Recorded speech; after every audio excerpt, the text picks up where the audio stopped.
I'm sure we all have been at some point.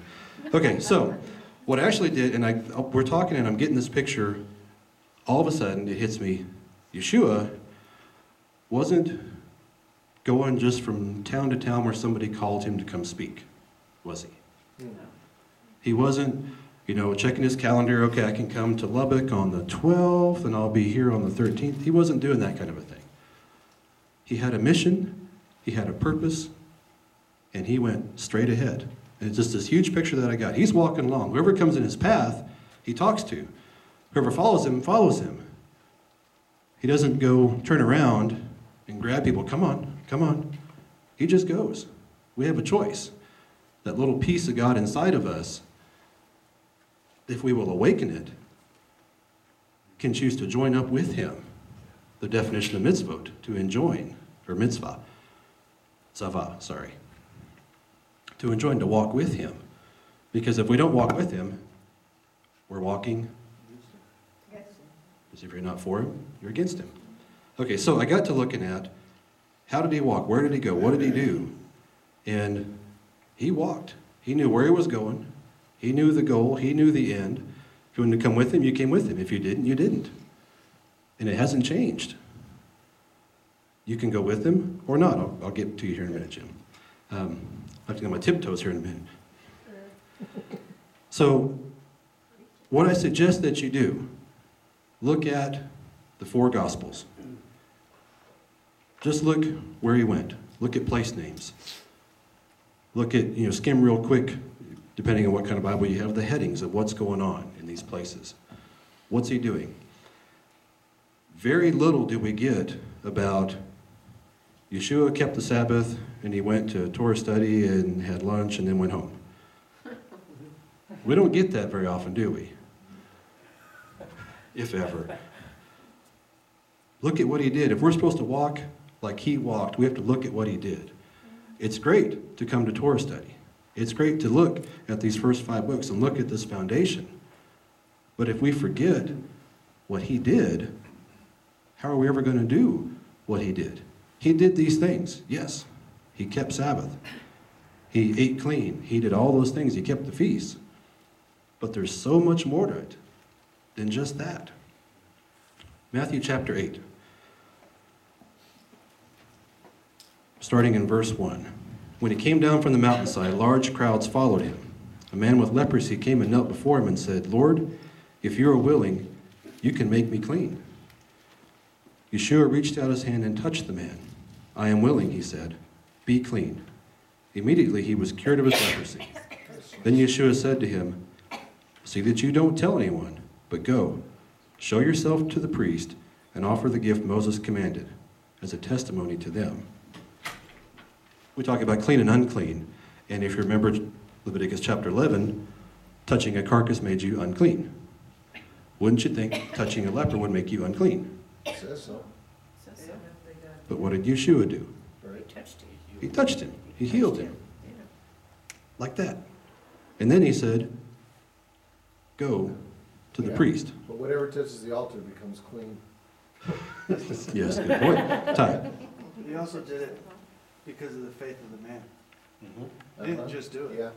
He didn't go up to the guy, "Oh, let me heal you." Oh, you're Exactly. right. Yeah. It was Exactly. because of the faith of the man. Yeah. The man with leprosy came and did what? Worshipped him. Worshipped him, exactly. Knelt before him. Yes. Jonathan, right? Yes, All right. John. I remember back when, I can't remember exactly when it was, but Moses or Aaron's staff, they had the snake, and if the people looked at this, then they became clean, or that they were Exactly. healed of their sickness. And I think that's in some sense, a reference, or at least a draw on that Jesus, being holy, he came in contact with this unclean man, but just the contact and the words that came out of Jesus' mouth, "Be clean," was kind of that same idea. Yeah. I am willing, be clean. And because the guy believed before it ever happened, he believed. Mm-hmm. Jim and then Fred. And then we see very simply Yeshua following the law and saying, Very okay, now go to the priest and follow all the The stuff we just Everything that's read. in chapter 12 and 13, Yeah. take a look at it. That's probably what he Go said there too. and let's go through the whole Go and thing. offer the gift in Leviticus 12, or 13, I mean, or 14. Fred, and I'll come back to you, Ty. Well, we're talking about, my attitude towards other people is this. If he's black, Hispanic, white, yellow, whatever, we're all made in God's image. So if we criticize them for being different than we are, we're criticizing God. Amen.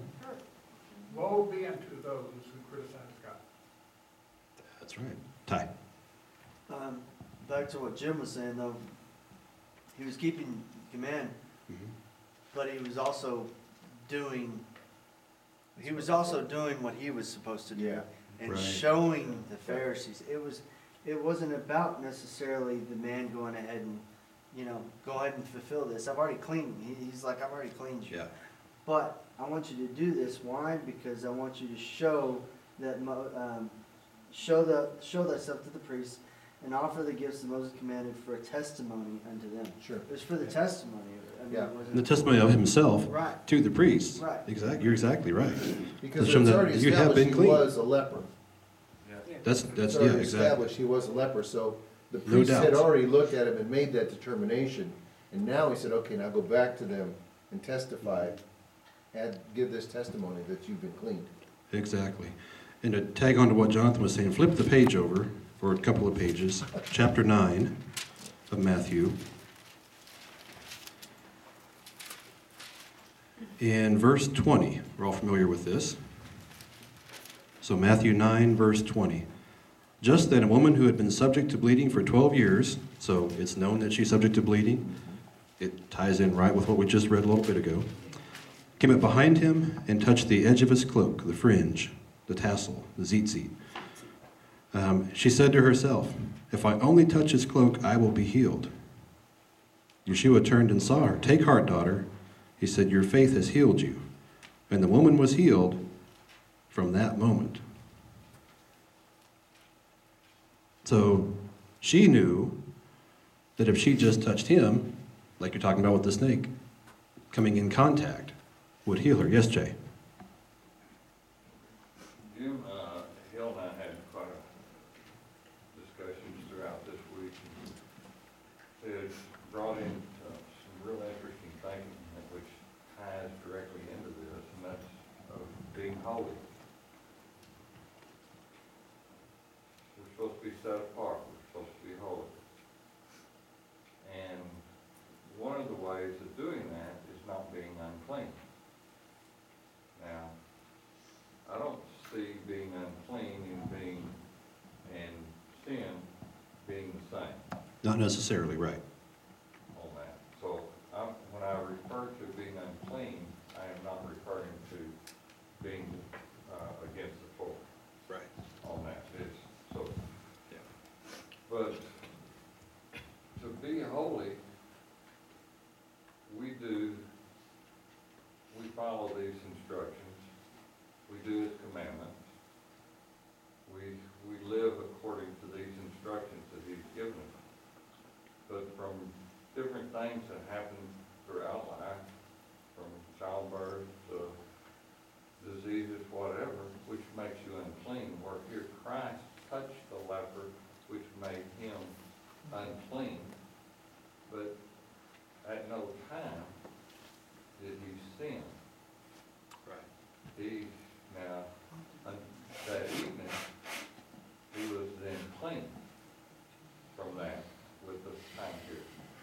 And our whole goal is to try to live as close to being holy as we can. And these are just instructions of how to keep and be as close to God. So if you have touched a dead carcass, you're separated for a short period of time of coming to God. Well, that should be something that you miss. That should be something that you would crave to do, so you would not want to become unclean. Yeah. we want to remain in relationship with him, in fellowship with him, but there are things that break that, but then he's given us ways to restore that, and that's what our goal is. Yes. No, you go ahead. Go for it. When we read about that in Matthew 8, when Yeshua heals the leper, one of the things that we go back to when we read in the Parsha is that this leper should either go to the high priest or to his sons, right, the Kohanim. Now, one of the reasons why I think is that one of the other things that Yeshua did is he actually demonstrated his role as well. And we actually read that in Hebrews 5. It says, "For every high priest chosen from among men is appointed to act on behalf of men in relation to God, to offer gifts and sacrifices for sins. He can deal gently with the ignorant and wayward, since he himself is beset with weakness. Because of this, he is obligated to offer sacrifice for his own sins, just as he does for those of the people. And no one takes his honor for himself, but only when called by God, just as Aaron was. So also with Messiah. Or so also Messiah did not exalt himself to be made high priest, who was appointed by him, who said to him, 'You are my son, today I have begotten you.' As he also says in another place, 'You are a priest forever in the order of Melchizedek.'" And so we have one priest, right, sending him to the priest. Go, as Moses commanded you, go and show yourselves to them as a testimony. Because I've done what I'm supposed to do. Exactly, fulfilling his role. Yes. Well, in Mark 5, it starts out with the guy who lived in the tombs in the cave. And when he saw Jesus, he ran to him. And then the woman with the issue of blood, she practically ran to him. And then there was the guy with the daughter that ran to him. And then there was the one with the dead daughter that ran to him. And there were the couple in between and the crowds and all that. They all went to him. You know, it's all in Mark 5, starting around first. And on that note, has anybody in this room had anybody run to you? No, you don't teach them. You don't even I know I teach- haven't. You don't even teach them. Grandson. Besides your kids running to you because Yeah, you're but their now parents. that's close, though. I think that's not a light comment. I think there's maybe a picture That's there. where they're saying. Mhm. Yes. So, I just want to go back to the unclean part, because the unclean is not always separated, because we talked about the woman's issues Yep. In this portion, and so there's a facet of unclean that, we don't choose to be unclean during that time every month, or when we give childbirth, and so I remember that being a very confusing thing for me, especially at first, going, I didn't do anything, you made it this way, why?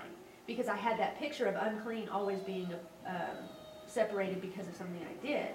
But he created that, and what's so beautiful about that is there's lots of commentaries out there on it, but one sage's thought that I just have really clung to was that after giving birth, because of course the woman is the source of all life, right? And so he's the source On of earth. life. Yeah, there we go. Sorry, I'm correcting myself there. On earth. We're the one that brings forth the life that he has created. There we go. There you go. So that period of time, we did nothing, we did exactly what he created us to do, and yet we're unclean. Why? And one thought into that, which is quite beautiful, is that when you've given birth, for one, you've done, that command is usurping all the daily, chores and things that you would normally be doing. And it's that time not only for your body to heal, there's the body aspects of it too, but that you just brought forth life. You brought forth a miracle. You don't need to go to the temple to learn Torah and to be holy. You are holy right there in your bedroom. And so that you have that time to be that. So anyway, so I was just saying that aspect of being unclean is not always something that we do. If you sin, you're unclean. Yeah. If you're unclean, doesn't mean that you've sinned. It means that God has set you apart for something for a specific time, childbirth, the monthly cycle, whatever. So, yeah, excellent point. Yes, Shirley and then Dottie. Is that why in the first portion of this, when she brought forth a woman child, that she had longer to be cleansed because of the fact that she is the one that brings forth life? I think so, and We talked about that a little bit last year, and this morning, as I was reading back through this, it kind of hit me. It's like, well, yes, the mom has given life to the daughter, and the daughter will then give life. Why so many more days? And I think it's to make sure that that daughter is healthy, is going to thrive, is going to survive. The boy will know pretty soon if he's going to be okay or not. Maybe, I don't know. That's just a thought that came through my head. We want to make sure, so God says, take this time, make sure this female child is going to be healthy. Make sure things are okay. Just a thought, but yes, I think it is because the woman does bring forth a life on the earth, because they're set apart for something really, really special that guys don't really have much involvement in. DJ. Doesn't it talk in the Newer Testament about, in the days to come, people will grab the corners of the ZZs? Okay, Zachariah, my bad, sorry. So if that's supposed to happen, then aren't we supposed to be righteous? If we're not righteous, then, maybe they're not going to be grabbing us. Well, that's why I asked the question, is anybody coming to you? Do you look like our Messiah? I know I don't pretty often. Because it's easy to wear something, but the glory of God shined off Yeshua. The Pharisees wore a lot of stuff. The Pharisees wore all kinds of outward adornment kind of a thing, to look good. People were sure running to Peter and Paul. Excellent. Excellent. Okay, one more quick little thing, and then we're going to get into something a little bit different. Oh, Dottie, sorry. Got sidetracked. Well, I was just going to say about the childbirth, and I think part of that is that he gives a mother that time to bond with the baby. Amen. And I think it's something that the father is the one that takes the child at 8 days and, does the circumcision. And so you have that bonding with the father right away with the child. And I think little girls are more emotional, and so I think they need a little more time for that bonding to set their schedule and everything. And I know I didn't know anything about any of this, and my boys were both 8 days old when when we went to church the first time. And to me it's amazing because it gives you that time to bond, to set the stage. Yeah. Extremely important. Jim. Just had kind of it's kind of a little rabbit trail, but just a wild thought. You think doing circumcision, you should be clean? If you're The person doing it? Yeah, the person doing it. Oh, yeah. I think that would probably be a good idea. It made me just think of why Zipporah was so angry at having to do that circumcision when she was clearly unclean. Wow. Well, it wasn't her job, it was the Well, on top of it, but why put it this way, I know you guys have done jobs that weren't yours. Doesn't have the same. No, never. There's not maybe the same significance to saying, I'm unclean. You're making me do this. And I shouldn't be doing this for many reasons. I think in that case, Zipporah has the connotation of a magpie, like somebody that just keeps on chattering and won't stop. And like a nag. Yeah. I think that there was a contention there between Moses and Zipporah that she did not want the boys circumcised. And, the Arabs today, they wait till the 13th to circumcise. So, that may have been part of their culture that they didn't do it right at first. And I think there was a contention there. And she said, okay, well, here, I'll do it. Because God was going to kill him. Because Moses caved into his wife. I mean, that's what the sages say. Who knows? Who knows? All right, so Yeshua touched the leper, healed him. One with the blood touched his cloak and was healed. And then in Luke chapter 17, starting in verse 11, Luke 17:11. Well, while you're turning, I'm going to write these references up here real quick. The first one was Matthew 8, 1 through 4, where he touched the leper.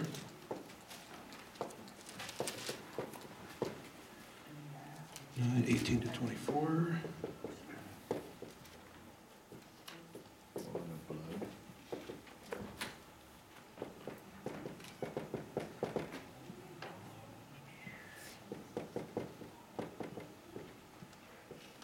Oops. Try writing in English. So Luke 17, 11 through 19. Now on his way to Jerusalem, Yeshua traveled along the border between Samaria and Galilee. As he was going into a village, 10 men who had leprosy met him. They stood at a distance and called out in a loud voice, "Yeshua, Master, have pity on us." When he saw them, he said, "Go, show yourselves to the priest." And as they went, they were cleansed. One of them, when he saw he was healed, came back, praising God in a loud voice. He threw himself at Yeshua's feet and thanked him, and he was a Samaritan. Yeshua asked, "Were not all 10 cleansed? Where are the other 9? Was no one found to return and give praise to God except this foreigner?" Then he said to him, "Rise and go. Your faith has made you well." Mine says whole. Whole. He was cleansed from the leprosy already, right? Then he was healed. Then he was healed where? In his soul. Yeah. Yeshua saw his heart to come back, to give thanks, to offer the praise that was due. Okay, so Yeshua touched the leper, the woman touched his cloak, and he just spoke, and the lepers were healed there. So, all this is kind of leading to where God has been directing this the last 48 hours, 36 hours. We are a body. We are to be together as a body, functioning as a body. Each individual part fulfilling its individual role, not separated from the body, but part of. I'm laughing about up here. All right. What we're going to do is a little bit of body exercise. Exercise good for the body? Are we the body? Are we the body? Are we the body? Yes. Exercise good? All right, we're going to have a little spiritual exercise. No jumping jacks, don't worry. Okay, what I need is, let's see, how many people are here? 5, 10,